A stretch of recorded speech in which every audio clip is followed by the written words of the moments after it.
I'm surprised that you're interested in CAPTCHA. I don't remember who wrote that down initially. No, that must have been you. All right, well, No, that was me. Yeah, I'm interested in CAPTCHA. And here's the question I have. So this is a good short topic. Welcome to the Deep Chat. I've seen, I don't know, probably in the last 5 years, more usage of the CAPTCHAs that allow you to pick images and identify something in the image. So it'll show you 9 pictures of a street, and it'll say which one of these has a street light in it, or a bicycle, traffic light, or a bicycle, school bus, etc. And it occurred to me that that is a problem they still have in analyzing images, that identifying objects in them. I know they're good at it, but not great at it. Is a CAPTCHA like that designed to serve dual purpose? One, identify that you're human, and two, is that data used to help train a computer somewhere?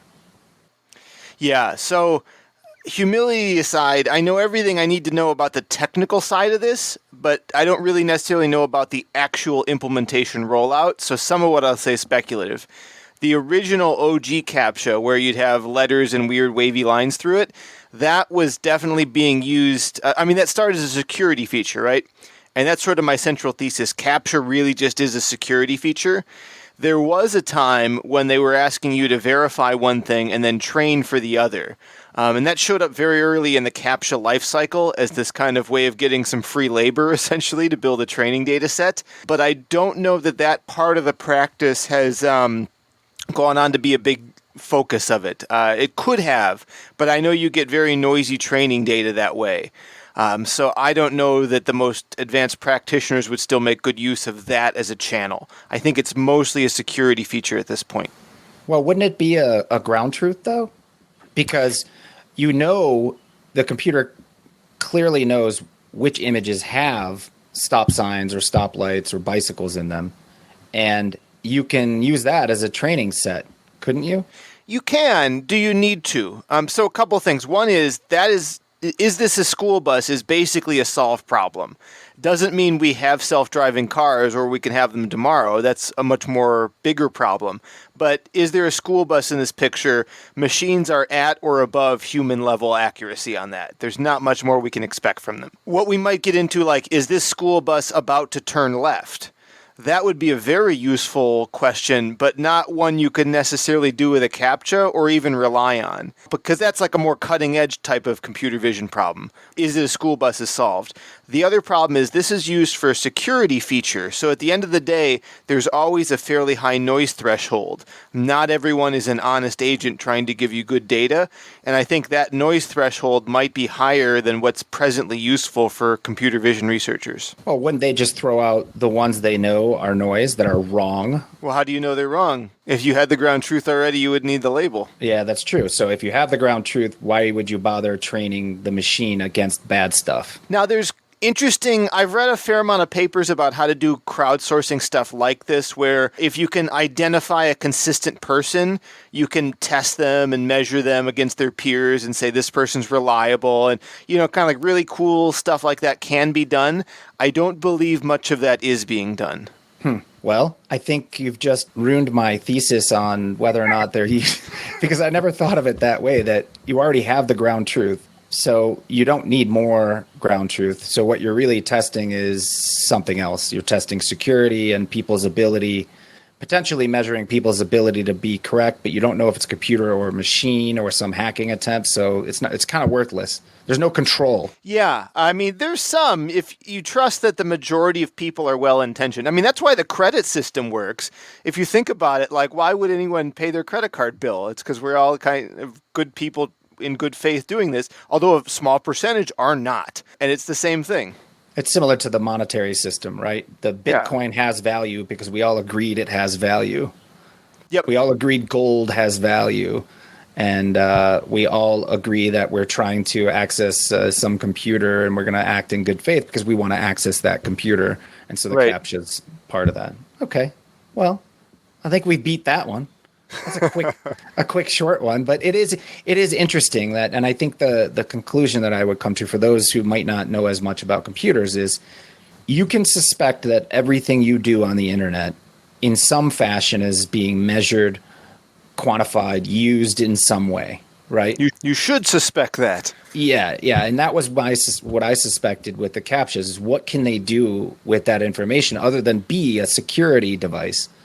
Because I get the security portion of it, but man, that's a lot of clicks. There's a layer here of, do you believe in magic? Could the CIA have infiltrated that?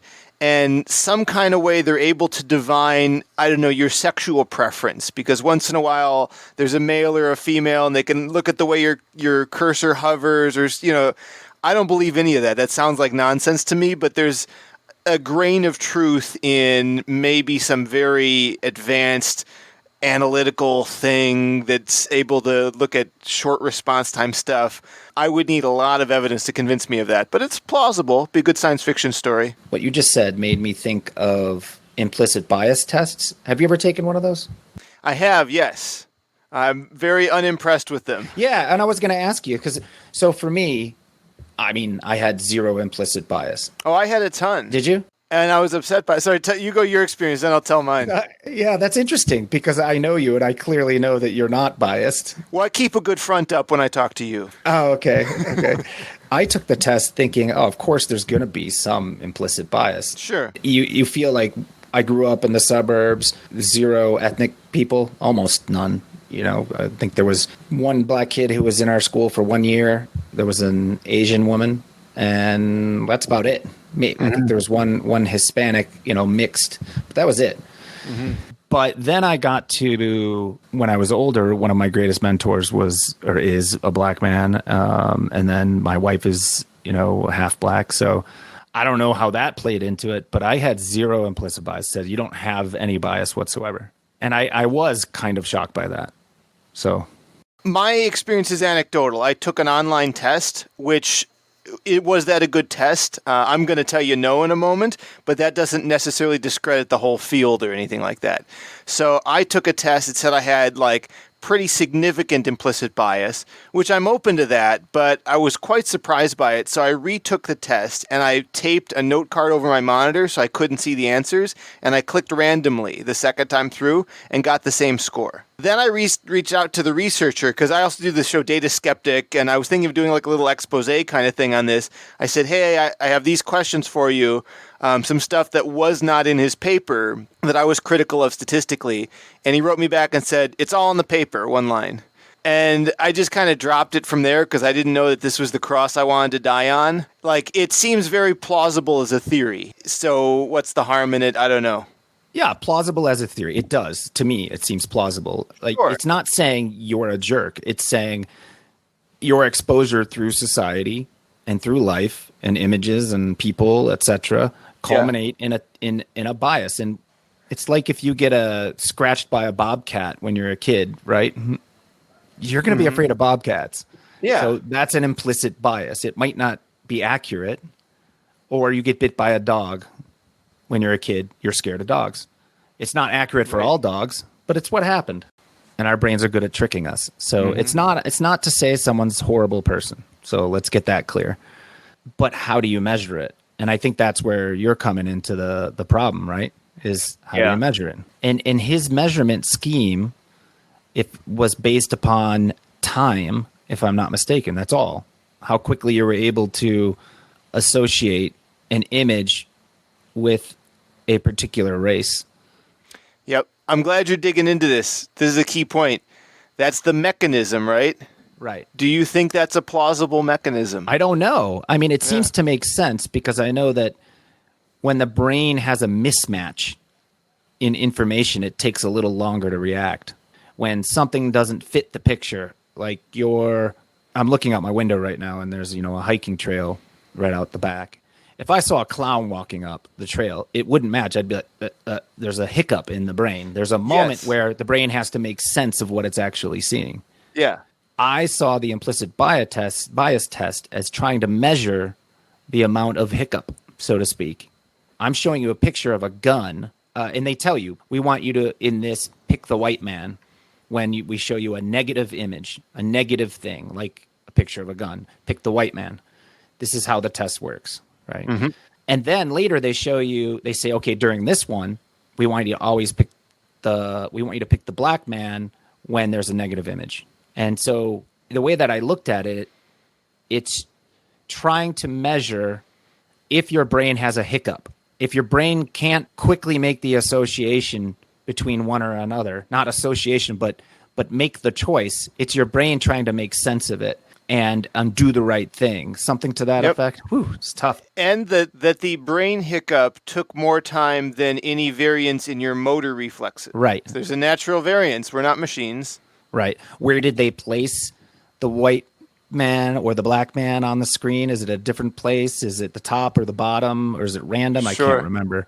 I mean, all these things can play into it. So I think it's a very difficult test to administer. Yes. In theory, I think it's laudable that they're trying, because I do believe in bias, implicit bias, but I don't necessarily believe that we've gotten it right in terms of measurement.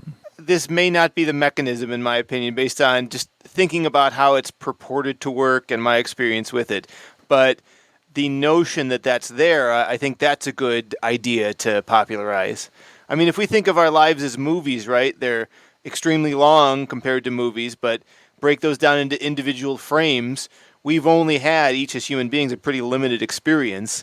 It's very relatable to say someone had totally different experiences from you and are now in a very different place. And just what they were exposed to is going to cause them, like the clown example, to pause or look twice or have to think more. I don't know that that's necessarily a negative that's being measured. Right. And for the record, Kyle is not biased in his actions. Well, let's not take it for granted. Let's measure it. That's all. Yeah, it's just hard to measure. So I don't even know who we would talk to about this, because the authors of the paper are not going to want to talk about it. You know, you never know. And we may be talking about different authors, because I don't think this is one person's idea. If it is, that's a red flag for me. When there's like the one lone scientist promoting an idea. I don't think it's one lone scientist, but it originated in one, I think it was Harvard. Sure, that's fine. It originated at one spot, and then, it's taken on its own life, I suspect, But there's got to be someone in the food chain who'd be interested, even if it's sort of a critical conversation, to discuss the work and share a perspective. So that's a maybe. What I would like to do as my own personal test is to give it to a number of my black friends and see how they fare at it. Here's my other criticism of, I don't know if it's a criticism. It's, what do you want to do with this number? Is it just a thing, we put our numbers on our sleeves and we move on? Or are we trying to say that it's something we need to change about society? Probably that, right? But if so, then we need to make sure it's a good measurement. The other thing that gives me a pause for that is I am aware our visual systems adapt to our environments. So, like there's the whole, what is it? The prejudice is people think all Asian people look alike. And it is a prejudice. They don't. But it's a somewhat natural thing if you didn't grow up around a lot of people. And they have a similar experience to us, by the way. That's your visual system is attuned to what you know and what you see, because that's what's in your experience. So if I see things I'm not familiar with, of course I take a little longer to process them. That's what you want. Right. And so there's that other measurement, tucked in there. It's differentiating really what's happening. Is it a bias or is it a familiarity issue? Mm-hmm. But yeah, to your point, is this implicit bias? What are we really measuring? And again, as you said, what do we do with this information? Yeah, you're the governor. What now? Okay. First off, we have to know it's accurate. We have to know this is an actionable number that actually means something, that we can shift that number and measure it accurately, and we know it truly indicates what it says it indicates. Yeah. But it's not clear that it does. And then it's, how do you move the needle? How do you nudge people to behave differently based upon that information? And I'm not sure you can, because there's always going to be bias. If you took someone who grew up in a predominantly black area, they might have an implicit bias to police. Sure. It might not be founded, and in some cases it might be. Right. You have to know with certainty what you're measuring before taking some action on it. Well, the one area I think it could, in theory, be valuable, but it's dangerous how you frame this, like public services.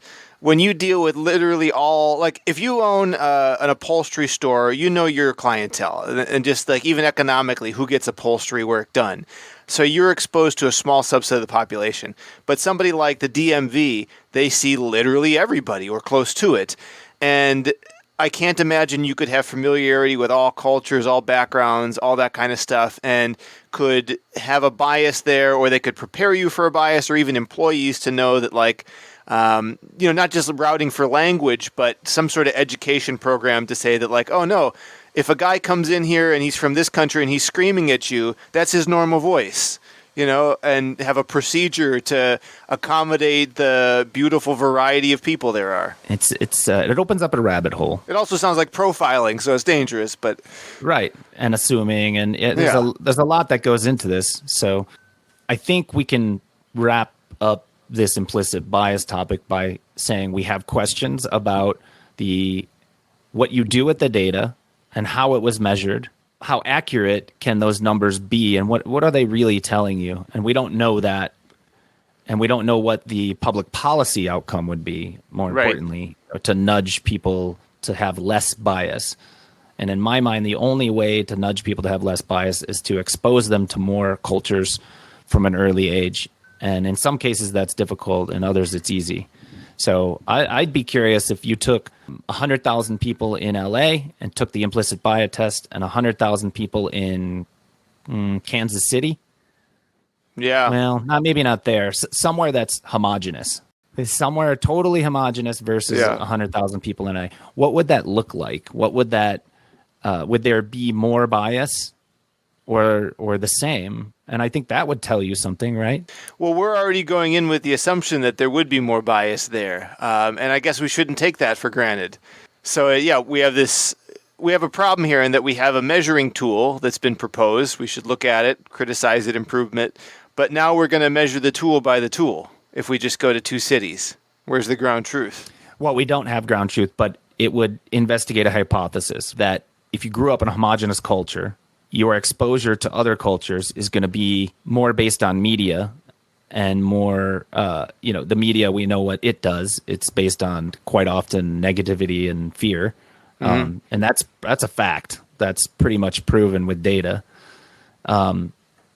which I can bring up at another time. But let's just make that assumption. So it's those things that are feeding your bias, right? So if you grew up in LA and you're exposed to more cultures, you might not have that bias. The question, that's the hypothesis, and it would investigate that hypothesis. That's all. Yeah. I don't know what you would do beyond that, but it's interesting. Yeah, I encourage, I'd like to see a cottage industry of measurements like this so that we can analyze and say which one's the best one. Right. But again, what's the ground truth? Because it's such a complicated model. Yeah, I don't know that there is going to be a ground truth in this. It's not a state of physics we can measure. It's not the spin of an electron or something. It's a social property. So you kind of just measure it relative to some long-standing thing, like unemployment has a couple of assumptions like that, or you measure it in comparison.